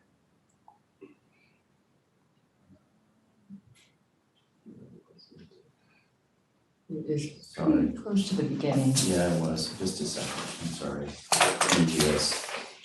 One of them expires next July, right? But those were the two local ones that you said No. weren't that. Yeah, here, maybe it Get was. you there. Yeah, the Army Corps fortunately is one that's a ways out there. Here we go. Thank God. Yeah, no kidding. Oh, that's at the regional water code, the 401. So what is the CDFW? That's what they call a lake and stream bed alteration agreement. To the extent that we were able to go back to the regulatory agencies, the resource agencies and say, hey, we just need more time to do phase 2. Maybe it's not that hard to get them to extend these permits. But as Gadiel pointed out, if you look at our CEQA too, which isn't shown here, there's a project description in that CEQA. And we would want to make sure that what we're doing isn't outside that as well. The boot,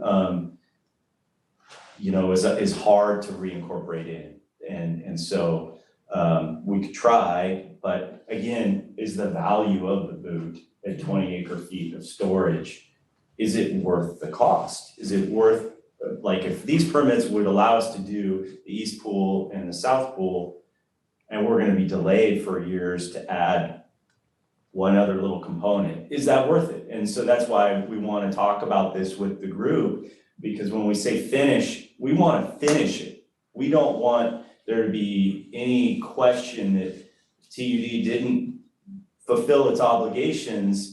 And if the boot is interpreted as part of the plan that needs to be completed, then we need to go back and revisit these permits. And that's why I think we need to be kind of real discerning and strategic about where we make our investment and what our grant applications look like. And maybe recreation, as you said, is not the whole thing, but it's the carrot that gets us a grant, but then we have to scale back. Yeah, that's what Sally had said, yeah. So that's kind of all this needs to be factored in, and we don't have all the answers right now, but we do know that there's some things that are a lot more valuable than others. Sally has.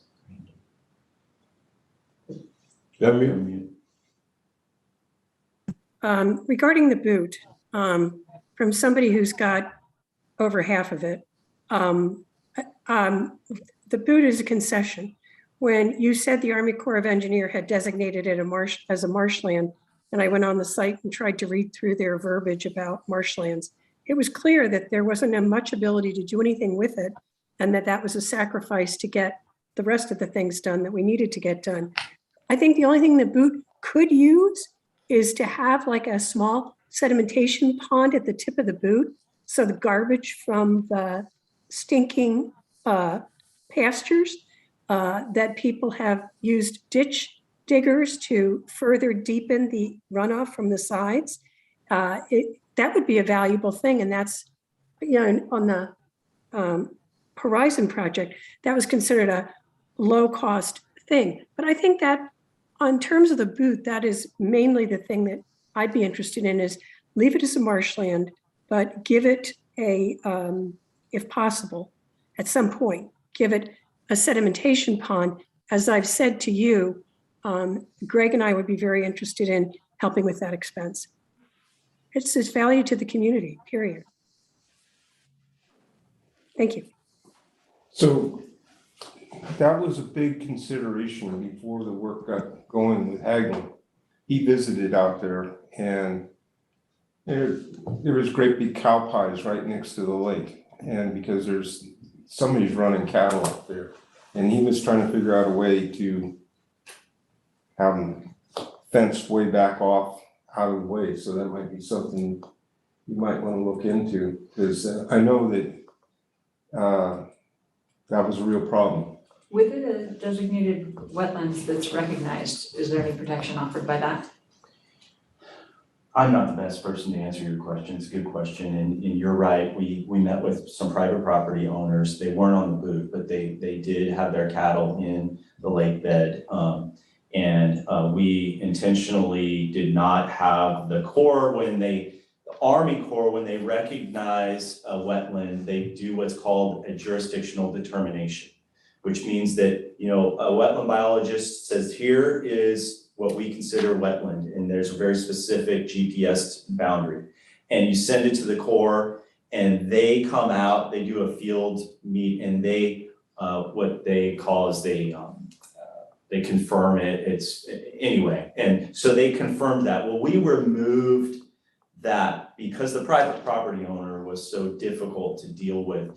We never got a formal opinion as to whether or not that was a wetland. We know it is, but we didn't want the Army Corps walking on their land and saying, yeah, this is a wetland, because there are some protections. I'm not sure how enforceable they are. So is it a protected wetland or is it not? I'm a little confused now. So in the case of the boot, as you saw the evolution as we went through, the boot was included in that Army Corps jurisdictional determination. because there was a time when we thought we would do some work there. But what that means in reality is somewhere in the Army Corps, in their file cabinet, virtual file cabinet, is a file on this Phoenix Lake that says that this is a wetland. Does anyone police that or really monitor that? No. Can the boot be impacted? Yes, it can. It just has to be mitigated. So I mean, we could dredge the entire boot, but we would have to mitigate for it, and we'd have to prove to the Army Corps that it's a necessary project and that they would ask us to mitigate it 1 to 1 or 2 to 1. And so if we did 2 acres or an acre, we would have to probably buy wetland credits at a bank, and those are currently about 400,000 an acre.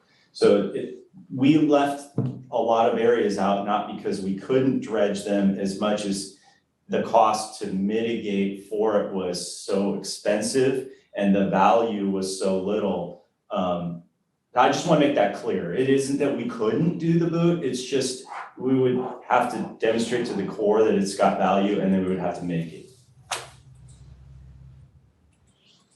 Go ahead, Sally. Well, I don't think there was that significant a demonstrated value on the boot. I agree. So, I mean, truthfully, that is, very dense, bulrush, everything else. And it's a habitat, it really is. It's a beautiful bird habitat. But, if there were money, great. The one thing that we talked about is whether, for fire mitigation, Horizon had talked about cutting channels into some of these marshlands because having a fire break is helpful if there's a fire. Well, those are all if, and that's, more money. But I would be happy to help organize the people who are affected to get them to offer you an opinion. But the majority of people for that boot, I don't think are going to object. It's Leo Lawrence, and my husband and I. Quick question for you. When you say that the boot doesn't have a lot of value, do you mean that you don't think the wetlands have a lot of value, or you don't think that dredging it has a lot of value? Oh, I don't think dredging has a lot of value. Oh, I love the wetlands. Yeah. So, thank you.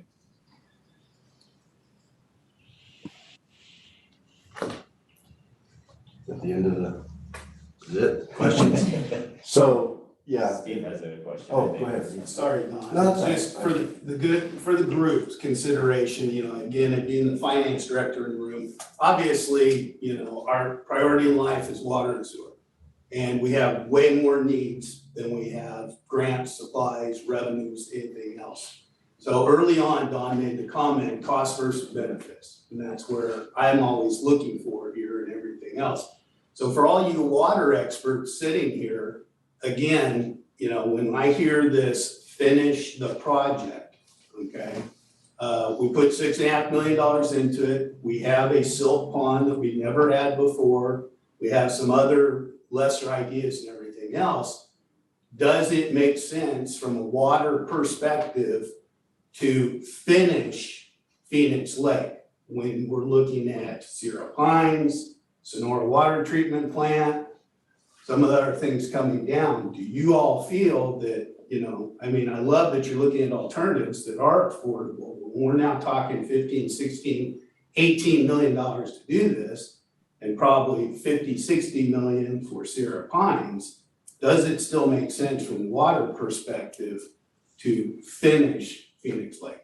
And again, I'm the layperson in the room. I get it, it'll cost more later and all that, but just for the group's consideration. So my opinion is we absolutely should finish Phoenix Lake restoration project. If for no other reason, just from the taste and odor situation, the quality of the water that we get complained about. True? It was horrible this year. It was horrible this year. Yeah, see, we can't have that. Yeah, we did not drink water from our faucet for over 2 months. Yeah. See, so that's Yeah. from a water It aspect, was there's your terrible. answer right there. Well, again, I've heard that's a treatment issue, not this, and we did all these improvements. So are we gonna put $16 million and have the same exact thing still? Well, we're gonna On be this? finding grants, hopefully. No, I'm just saying is if we finish this project, will that change Will it the solve water quality? anything? Yeah, that's what, I mean, we already did it, and it's worse ever. I tried to say that there's Third year of a that drought. water quality channel, Hotter than ever. excites Trevor and I and Eric because of the potential. Yeah, I can't and will not guarantee that it will solve the problem. The plant is 100 years old, right? So it isn't designed and built to handle the taste and odors that a modern treatment plant would be able to handle. Water treatment 101, protect your source. You gotta protect your source water. If you don't want taste and odors or any other issues with your water, protect your source water. So improving the lake's water quality is the first thing you ought to do before you have to worry about treating it.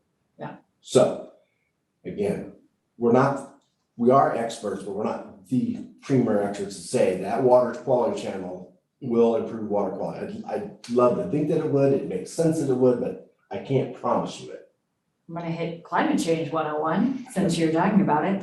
Longer, hotter, drier summers.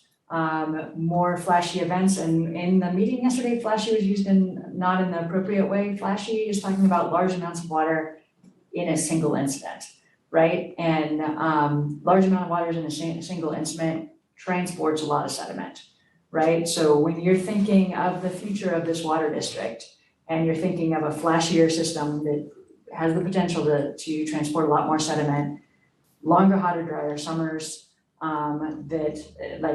why was the water worse this year? It may not have had anything, like we may have, had we had the same everything as years in the past, but it is the third year of a drought. It was we were having hot weather in January. You know, the weather patterns, were spiking up into the 90s and then down and spiking, we had, a month of 105 plus at the Phoenix Lake, location. So when you're and it's why I have been pushing to just have people at least have a general idea of what the future looks like in the next 10 to 15 years here.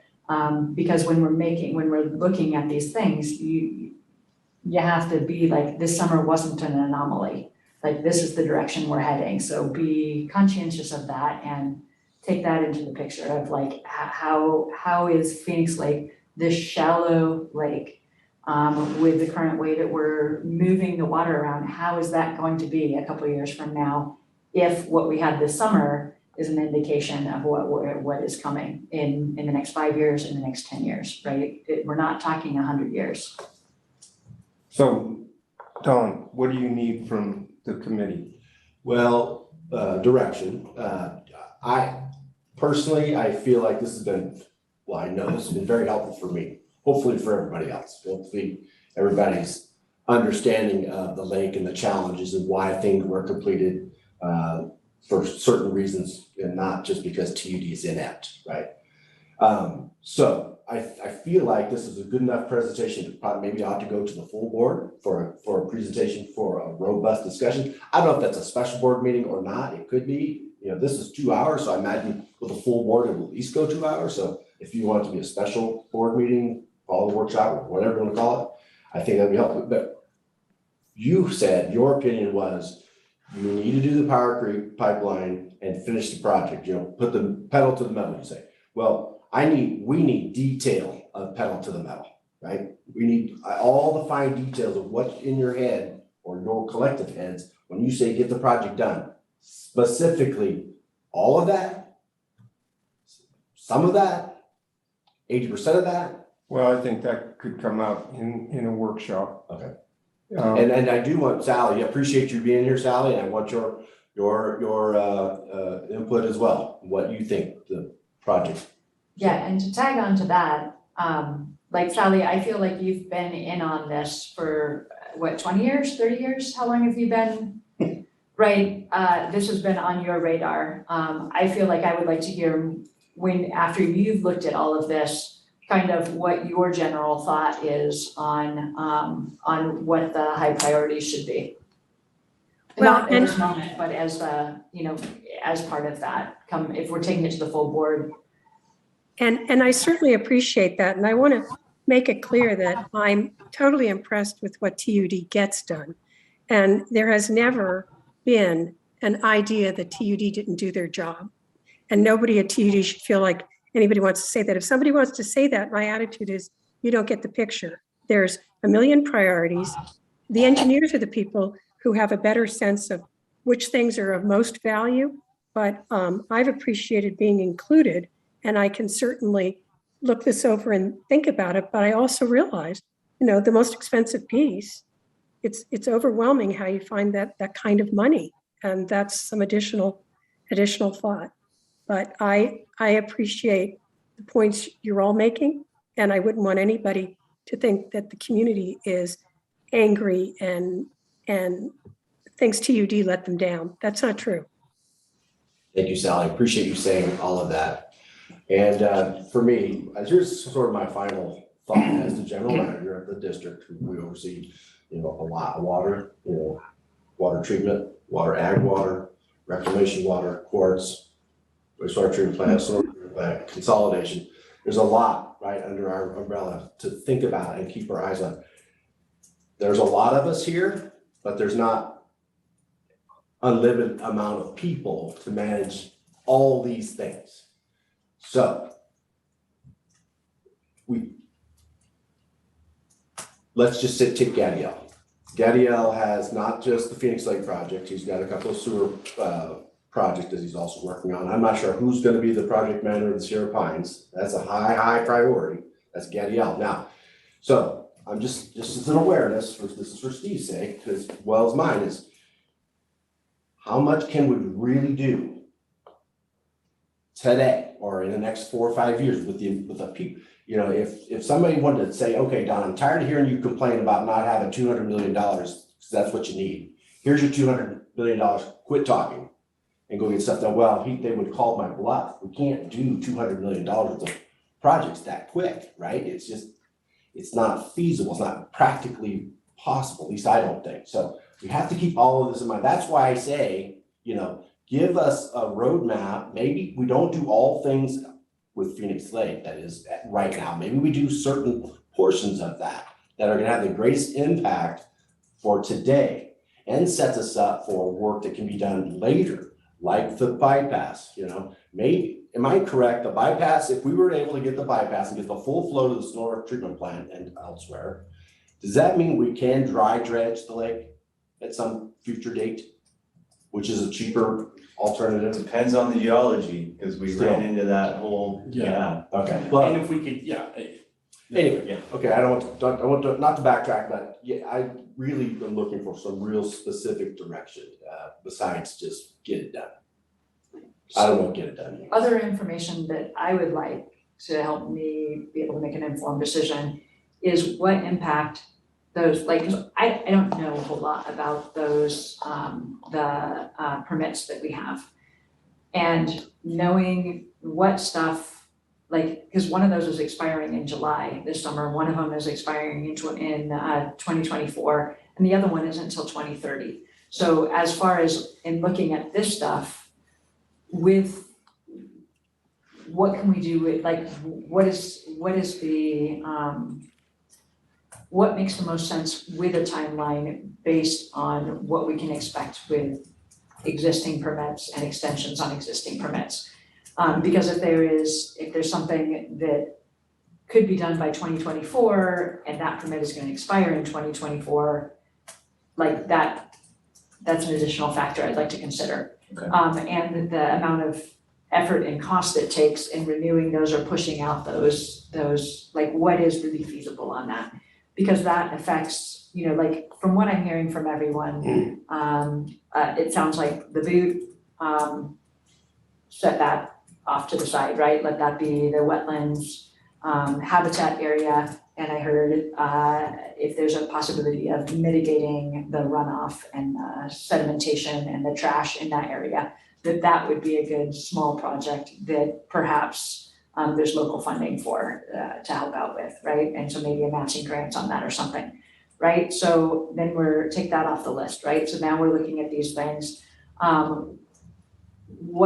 What permits apply to what? I have no idea, right? And so to ask the board members to direct the engineering staff seems a little bit backwards to me, right? I don't feel like I have as much information as you guys do for making that decision. And so for me making that, I'm just prioritizing things based on what I've heard you guys say in these meetings, which is limited. You guys have dug into it way further than this, I'm assuming, because like it's your job, right? Been in on this for a while. So so as far as putting it to the board, saying you want direction from the board, if I as a board member am gonna be making that decision, I don't feel informed enough to prioritize this or to give you a timeline that it should be working in, because I don't know enough about the permit system, enough about how each of these things interacts with the other thing, but I think you do. I know people that do, and I have some idea, but we want to talk again with the professionals, which are the permitting specialists at the ESA and Horizon, but yeah, we can get you hopefully enough information so you can make an informed decision. Generally speaking, it's like, I don't like to tail wagging the dog, like we do have these permits, but it's like, what is the best project with the most value and the most benefit, and then That peel is back the feasible. onion, yeah, that's feasible, exactly, and then the permitting's part of that, feasibility. Is it grant eligible is another one, but yeah, I mean, we can, when we present this to the board, if that's what we do, we can have some information about what it would take to extend those permits, or get new permits if they're needed, and what the permits cover, which aspects of the project need what kind of permit. Yeah, I would also like the professional opinion of you guys as to what you think the best route to this is, right? Because you guys have the knowledge, you guys have the engineering, you have the time spent on this, you have the input from